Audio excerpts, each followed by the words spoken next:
Hello, I'd like to say good morning. It doesn't feel like a good morning, does it? I don't know about you, but I am struggling with the news about Charlie Kirk's death. It just feels like a very dark day. It feels like a pivotal moment in the Western world. Lessons need to be learned, as we say every time this happens. The Be Kind movement. After the attempted assassination of Donald Trump, they said then, we need to dial down the rhetoric. The left need to stop demonising people on the right. Terms like Nazi and fascist and racist are not funny. You can't throw them around willy-nilly, flippantly, without thinking that they're going to have an impact. Because when you're framing your political opponents as an existential threat to the world, as a murderous, dangerous, evil force, then someone, somewhere, is going to believe you. You know, we were having this conversation on the show yesterday after John McDonnell, the former Shadow Chancellor, Jeremy Corbyn's stooge, had called Nigel Farage a fascist. And I was pretty upset and annoyed by that. And, well, I said this. I just want to say this, right? Lord Hermer and your cohort, there are people who are afraid in this country to show who they are and what they believe. And there are people who think they're going to be persecuted for their creed. There are people who are scared if they wear symbols of their belief. And those people might be from minority communities, but those people are also from the right wing of politics. Because people who backed Brexit dared not speak out for fear they might lose their jobs.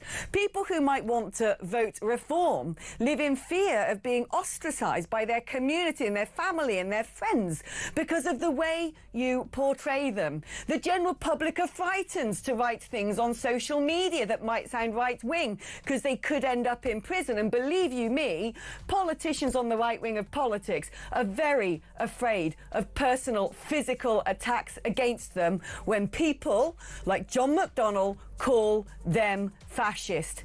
It's dangerous. Stop it. Yeah, I can't believe later on that very same day, yesterday, Charlie Kirk was shot. A man who went around all the US university campuses for free and open debate, a staunch Christian, a young father of 2 babies. Charlie wasn't dangerous and controversial. He dedicated and ultimately lost his life fighting against what is dangerous and controversial. Charlie, of course, was the co-founder of an incredible youth movement in America, just 18 years old, Turning Point, which has inspired millions, both in the United States and around the globe, to embrace small c conservatism, to embrace Western values, to embrace the traditions and ideals upon which our great civilization that's given so much to the world was built. I am honoured to be joined by the CEO of Turning Point in the UK, Jack Ross. Hi, Jack. Good morning. Hi, Alex. I want to ask, first of all, how you are feeling to have lost your founder and your colleague. It's shocking, really. We can't really process that this has happened. We know that, you know, we get constant threats of violence in what we do in Britain, and in America, it's 10 times worse.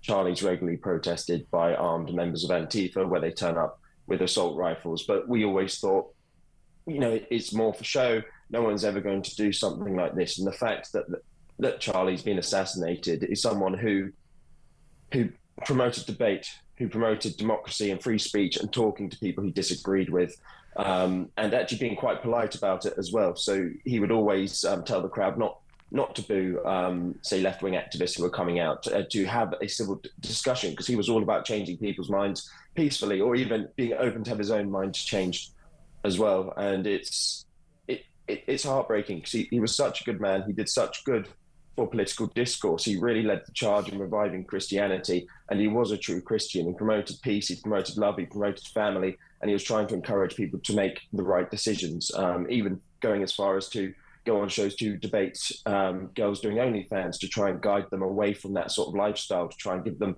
a second chance. And we're just devastated at Turning Point UK. Talk to us about Charlie, because for a man who had such an incredible brain, I mean, very few people are able to think as quickly and speak as eloquently. He wasn't himself university educated. I know, and that was one of his big campaigns in America. He called it, they call it college, we call it university, but they called it college as a scam, because he was saying, actually, a lot of these degrees are pointless. You can learn more skills. To be fair, it's pretty similar in the UK when you've got people studying things like gender studies, yeah, I won't go into that as such. But Charlie was an incredibly intelligent man. I was always really impressed how he could debate on different topics. And actually, when I spoke to him and asked him about problems in Britain, he was always very well aware and could provide really good responses and advice, even about quite niche historical British events. He truly was a one-man army when it came to debating, and I've never met anyone who could debate like him, who could hold his own, where he'd go up against 25 people at once and still emerge victorious. And I don't think anyone else in the world has been able to do that. He really was a great mind. He was a fantastic man, and he's left a hole. He's left a hole in our politics. He's left a hole in our politics. He's left a hole in the lives of many people, and I can't stop thinking about his wife and his little babies who were there. Let's now have a look at the reaction of President Trump.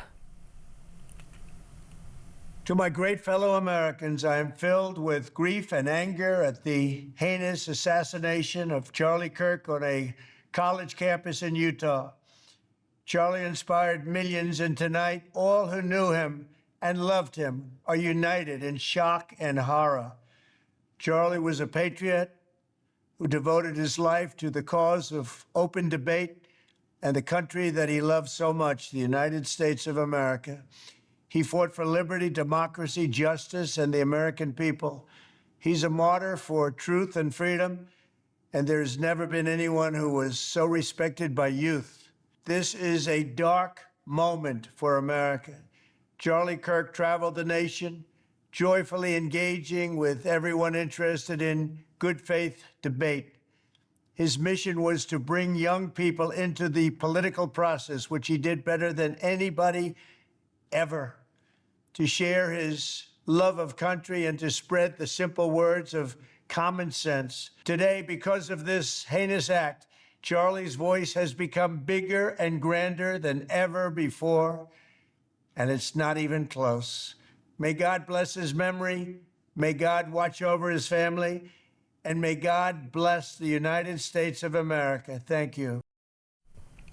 Well, I want to now bring into the conversation as well Steve Gill, who's a former advisor to the Clinton and Bush administrations. Steve, how is America reacting to this? Because from the things that I have seen, it has just ramped up even more division.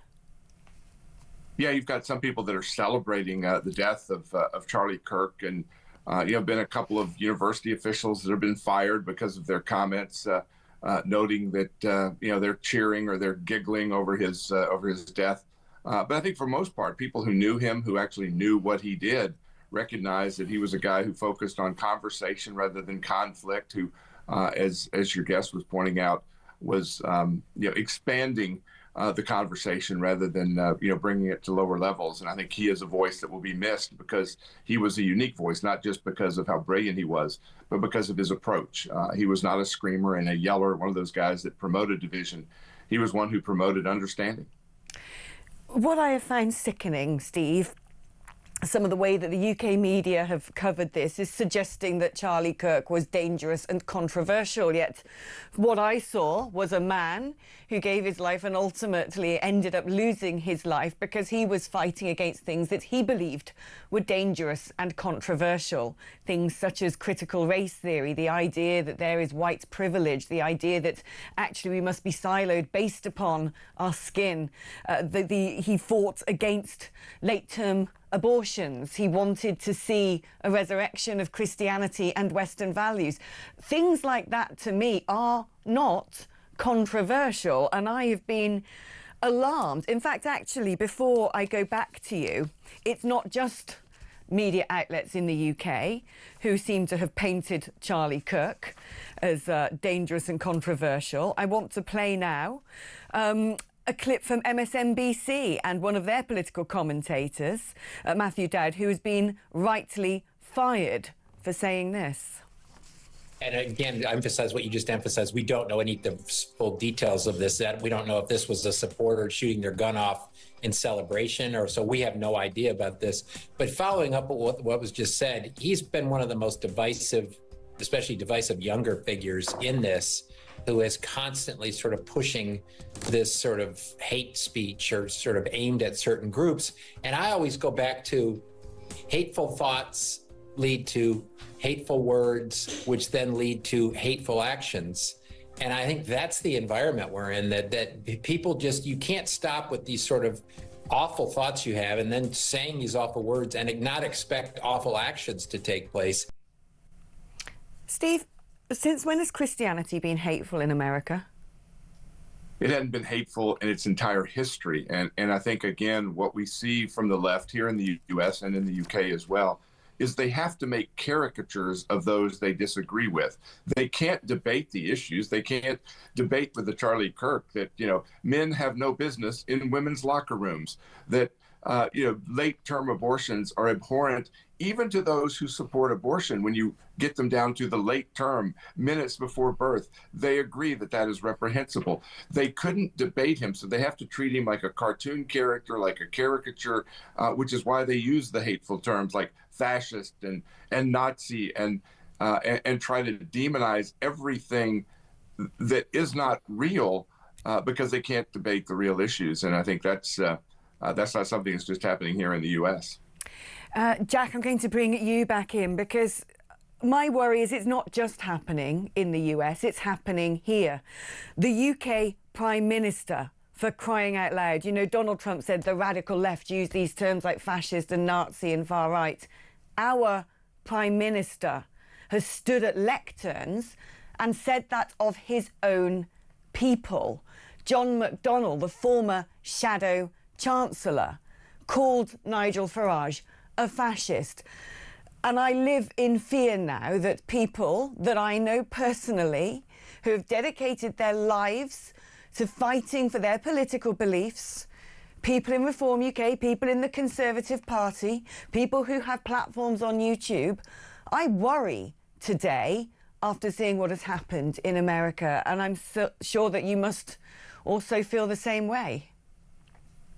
We're certainly very concerned when you have people in Britain like Ricky Jones, who was a sitting Labour councillor at the time, calling for throats to be slit whilst in a mob of far-left activists. It's incredibly concerning. And then to watch him not even be punished for that. Constantly we face violence at Turning Point UK. We had to pull our university outreach over here because we'd constantly be attacked by thugs in masks. We've had some of our activists hospitalised.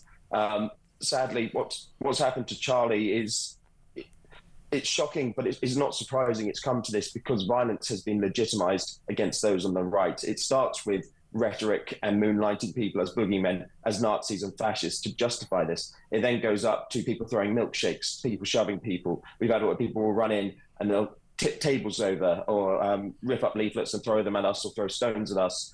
And then it goes to violence. I've been punched multiple times doing outreach stands and events by left-wing activists. And we go to the police and the police say, oh, they're wearing a mask, there's nothing we can do.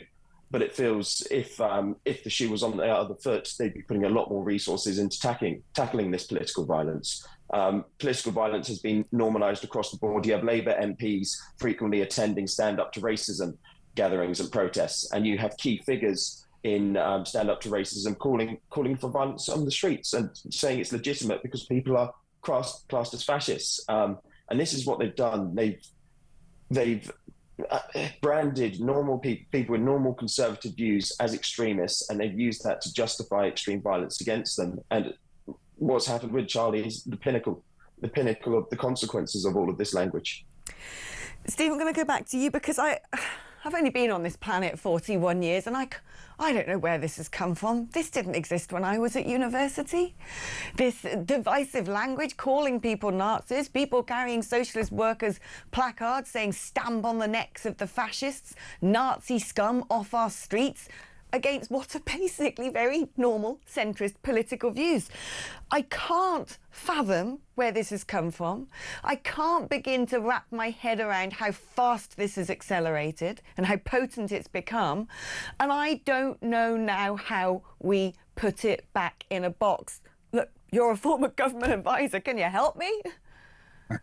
I wish I had the answer. And as Jack pointed out, this college campus atmosphere has been building. You know, here in the U.S., when conservatives will rarely be invited to speak on a college campus, they would threaten violence, they would protest loudly to silence things they did not want to hear. They couldn't argue the points, but they would try to stop the appearance of others to come. And this is where Charlie Kirk would go into the lion's den to calmly debate, calmly explain his side of things, and yet, again, time and time again, he and other conservative activists who would get an invitation or schedule an appearance on a college campus would have to have it canceled because the university would decry, oh, it'll be violent. There's been a threat of violence. We can't have you come on our campus. But you never have the same thing happen when liberals go on campus, when they're paid tax dollars here in the U.S. to go speak on campus. Conservatives are happy to go there and debate. They're happy to go listen and dissect and destroy the arguments of the left. They don't threaten the violence or conduct violence to stop the other side's voices, and yet it is coming from one side, and this is, as you mentioned, the pinnacle of this abhorrent, disgusting approach to silencing those you disagree with by actually killing him. I just want to now also go back to you, Jack, because do you know what? We do have this in the UK, and you've spoken about you being punched, people throwing over tables, people turning up at events with weapons, wearing masks, the police not doing anything because they're wearing masks. We need to name and shame the outfits who are behind this violence. It is the Socialist Workers' Party.